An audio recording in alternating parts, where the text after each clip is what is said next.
Bonjour et bienvenue. Aujourd'hui, direction l'Algérie. On va faire une exploration, disons, assez poussée d'une initiative intéressante. Elle cherche à transformer un problème environnemental en solution agricole. C'est le projet Biochar Agritexol. Mhm. Et pour nous guider, on a une fiche technique assez détaillée, fournie par la start-up qui pilote ça, Biochar Tlemcen. D'accord. Le point de départ, c'est une réalité assez massive là-bas. Les forêts algériennes, elles produisent d'énormes volumes de résidus. Ah oui. On parle de branches mortes, de feuilles, d'écorces, de bois qui n'est pas exploité. Bref, une biomasse considérable. Oui, c'est souvent le cas, cette biomasse résiduelle. Et cette biomasse, justement, aujourd'hui, elle pose problème. Souvent, elle est brûlée. Bon, ça pollue évidemment. Ou alors elle est juste laissée là, à l'abandon. Ce qui n'est pas mieux. Non, car ça augmente dangereusement les risques d'incendie de forêt. C'est un vrai sujet de préoccupation en Algérie, ça. Absolument. Et c'est justement là que la proposition de Biochar Agritexol devient intéressante. Oui, Au lieu de voir ces résidus comme un déchet, ou même un risque, le projet les voit comme une matière première, en fait. d'accord. L'idée centrale, c'est d'utiliser un procédé, la pyrolyse contrôlée, pour transformer ces débris forestiers en biochar. Biochar. Oui, c'est un matériau très stable, très riche en carbone, donc on passe d'un truc qui pose problème à une ressource qu'on peut valoriser. C'est ça. L'idée est de passer d'une nuisance à une ressource. Notre objectif aujourd'hui, c'est donc de décortiquer un peu cette approche. Mhm. Comment il compte s'y prendre concrètement pour valoriser ces résidus forestiers? Et surtout, quel est ce potentiel qu'on annonce pour améliorer les sols sahariens? C'est ça qu'on va regarder ensemble. D'accord, allons-y. Alors, entrons dans le vif du sujet. Pourquoi? Pourquoi spécifiquement cette voie du biochar à partir de ces résidus forestiers? Qu'est-ce qui motive au fond ce projet Biochar Agritexol, d'après la fiche? Alors, la motivation, elle est double. Et c'est ça, je pense, qui fait la force du concept qu'il présente. Ah oui, D'une part, il y a une réponse très directe aux problèmes environnementaux qu'on vient juste d'évoquer. Gérer ces résidus via la pyrolyse, ça évite qu'ils brûlent de manière sauvage. Et donc ça limite la pollution qui va avec. logique. Et en plus, en retirant cette biomasse des forêts, on réduit la quantité de combustible, en quelque sorte, qui est disponible. Hmm, Ce qui, logiquement, contribue à limiter l'intensité des incendies, leur propagation. C'est important. c'est l'aspect gestion du risque en fait. Voilà, précisément. Mais l'autre volet, il est tout aussi crucial. C'est la création d'une solution agronomique. C'est-à-dire? Le biochar qui est produit par pyrolyse, il a une propriété assez remarquable. Il séquestre le carbone, mais de manière très stable. Ah oui. Au lieu que le carbone de la biomasse retourne vite dans l'atmosphère, soit par combustion, soit par décomposition naturelle, là, il est piégé dans la structure même du biochar. Et il peut rester dans le sol pendant des centaines, voire des milliers d'années potentiellement. C'est énorme. Oui, c'est une forme de stockage de carbone à très long terme. D'accord. Et le lien avec le Sahara, pourquoi est-ce qu'on met en avant cette application spécifique?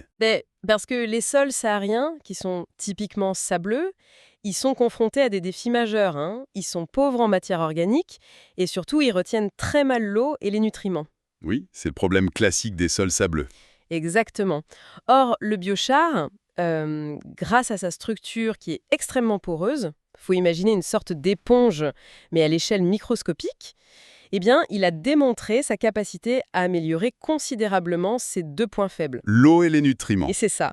Il augmente la rétention d'eau, ce qui est vital en climat aride, évidemment, et il aide à retenir les nutriments, ce qui les rend plus disponibles pour les plantes. D'accord. Donc, c'est une piste très concrète qui est soulignée dans la documentation du projet pour une agriculture qui serait plus résiliente et aussi moins dépendante de l'irrigation dans ces zones. Oui, je vois. La logique est claire. On transforme un déchet de la forêt en un amendement précieux pour des sols difficiles. C'est ça l'idée. Tout à fait. Maintenant, euh, comment ça se passe concrètement? Sur le terrain, comment on passe de la branche morte au produit fini? La fiche détaille le processus, j'imagine. Oui, oui, elle le détaille. Ça commence par la collecte, je suppose. C'est ça. Le projet prévoit une organisation assez structurée, on dirait.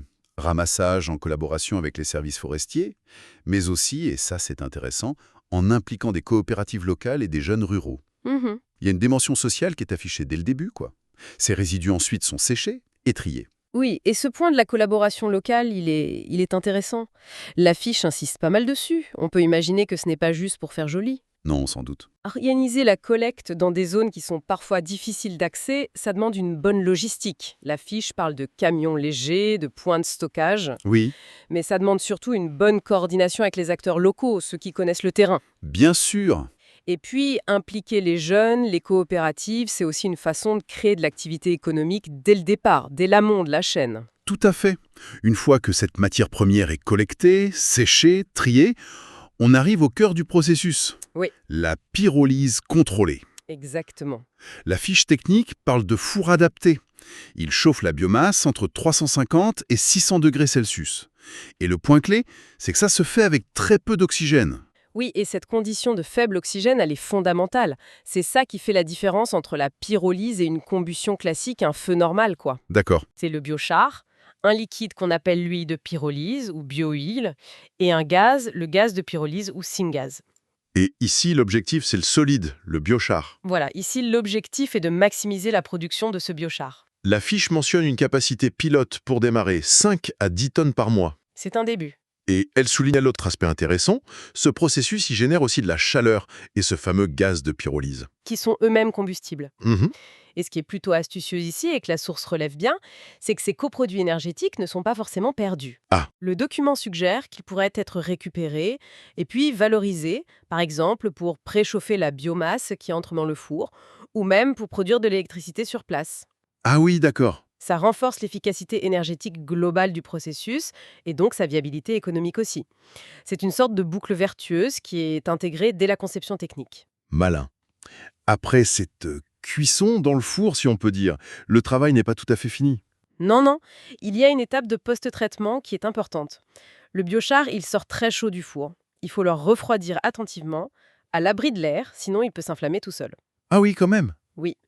Ensuite, il est souvent broyé, puis tamisé pour obtenir la bonne taille de particules. Ça, c'est important pour son application agricole ensuite. Et la fiche évoque même une possibilité d'aller plus loin. L'enrichissement du biochar. C'est quoi ça? Oui, c'est une option intéressante qu'il mentionne. En gros, on peut charger le biochar avec des nutriments qui sont essentiels pour les plantes, de l'azote, du phosphore par exemple, avant de l'appliquer au sol. D'accord. On obtient alors ce que la fiche appelle un biochar fertilisé. Il combine à la fois l'amélioration de la structure du sol, la rétention d'eau, l'aération, tout ça apporté par le biochar lui-même, et un apport nutritif direct. Un produit 2 en 1 en quelque sorte? C'est un peu ça, oui. C'est une façon de le rendre encore plus adapté aux besoins spécifiques des cultures qu'on vise.